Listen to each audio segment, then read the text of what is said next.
సర్వేపల్లి నియోజకవర్గం జనసేన పార్టీ సమన్వయకర్త Bobbepalli Suresh Naidu VRC centre నుండి సర్వేపల్లి నియోజకవర్గం ముత్తుకూరు వైపు వెళ్లు ప్రయాణికులకు కనీసం నిలబడడానికి స్థలం లేక రోడ్లపై ఇబ్బందులకు గురవుతున్నారని, మహిళలకు మరుగుదొడ్లు లేక విద్యార్థినులు మహిళలు ఇబ్బందులకు గురవుతున్నారని, ఎండ తీవ్రత దృష్ట్యా కనీసం చలువ పందిళ్లు, నీటి వసతి, చలివేంద్రం ఏర్పాటు చేయాలని Nellore zone RTC regional chairman Suresh రెడ్డికి వినతి పత్రం అందజేసేటటువంటి ప్రణాళికల నుంచి సంతకాలు సేకరించారు.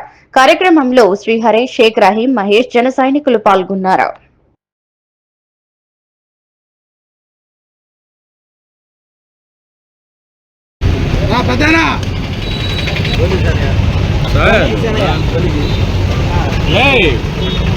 అందరికీ నమస్కారం. నా పేరు బొబ్బేపల్లి సురేష్ నాయుడు, సర్వేపల్లి నియోజకవర్గ జనసేన పార్టీ సమన్వయకర్త. ఈరోజు ఏదైతే వీఆర్సీ నడిబొట్టు టవర్ క్లాక్ దగ్గర మా సర్వేపల్లి నియోజకవర్గం ముత్తుకూరు మండలం కృష్ణపట్నం పోర్టు, ఆయిల్ కంపెనీలు, పవర్ ప్లాంట్లు, కోట్ల రూపాయల ఆదాయం వచ్చేటువంటి ఒక గొప్ప నియోజకవర్గం సర్వేపల్లి నియోజకవర్గం. అందులో వచ్చే ఆదాయం అంతా కూడా నెల్లూరు జిల్లాకు వస్తుంది. కానీ మాది తిరుపతి పార్లమెంటు, ఇటు చూస్తే నెల్లూరు జిల్లా, ఇటు కానటువంటి పరిస్థితి.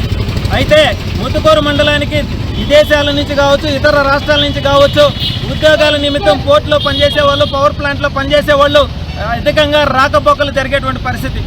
ఈ నడిబొడ్డున టవర్ క్లాక్ దగ్గర నుంచి ముత్తుకూరు వైపు వెళ్ళేటువంటి బస్సులు 22 గ్రామాలకు పైబడి బస్సులు వెళ్ళేటువంటి పరిస్థితి. ప్రతిరోజు నిత్యం కూడా వేల సంఖ్యలో రాకపోకలు, మహిళలు వాళ్ళ జీవనోపాధి నిమిత్తం కూరగాయలు నెత్తిన పెట్టుకుని బస్సుల్లో వచ్చి ఇక్కడ వ్యాపారం చేసుకుని వెళ్ళేటువంటి పరిస్థితి.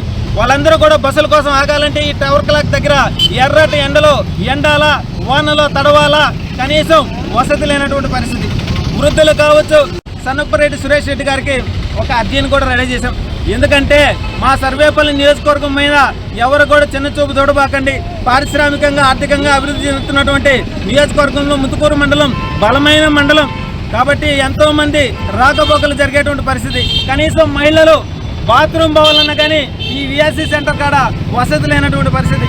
కాబట్టి బస్సులాగ స్థలంలో ఒక బస్ షెల్టర్ మేము ఏసీ బస్ స్టాప్లు అడగడం వల్ల ఒక రేకుల షెడ్ అయినా ఏంటయ్యా, 2 బాత్రూములు కట్టండియా, మహిళలు ఇబ్బందులు పడుతున్నారని చెప్పి ఈరోజు కూటమిలో భాగంగా ఇక్కడికి వచ్చి సంతకాల సేకరణ చేసి ఇక్కడ స్థలాన్ని పరిశీలించాం.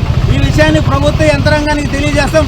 అదేవిధంగా ఏదైతే నగర నియోజకవర్గాన్ని అన్ని విధాలా అభివృద్ధి చేస్తున్నటువంటి మున్సిపల్ శాఖ మంత్రి నారాయణ గారికి నమస్కరించి చేతులు జోడించి నేను ఒకటే కోరుతున్నా, కూటమిలో భాగంగా అయ్యా మీరు ఎంత అభివృద్ధి చేస్తున్నారో మీరు కనికరించి ఒక్కసారి ఈ యొక్క టవర్ క్లాక్ దగ్గర చూస్తే మా నియోజకవర్గానికి వెళ్ళే మహిళలు ఈరోజు ఈ చెట్టు కింద ఉన్నారు. అవతల పక్క బస్సు కోసం వెయిట్ చేసిన వాళ్ళు ఎండలో ఉండలేక ఈ చెట్టు కింద ఉన్నారు. ఈ చెట్టు కింద సేద తీరుతున్నారు. అటు బస్సు వస్తే మళ్ళీ పరుగులు తోలేటువంటి పరిస్థితి, ట్రాఫిక్ ఇబ్బంది.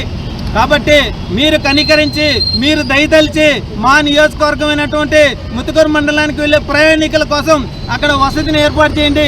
ఆర్టీసీ బస్సులో డ్యూటీలు చేసేటువంటి మహిళా కండక్టర్లు కూడా బాత్రూమ్ పోవాలంటే ఇబ్బంది. కాబట్టి వాళ్ళందరినీ కూడా దృష్టిలో పెట్టుకొని, ఇక్కడ మహిళలను దృష్టిలో పెట్టుకొని, మగవాళ్ళు అయితే ఏదో గోడ కింద పోయి పాసు పోసుకుంటారయ్యా, మహిళలు పోయేటువంటి పరిస్థితి లేదు.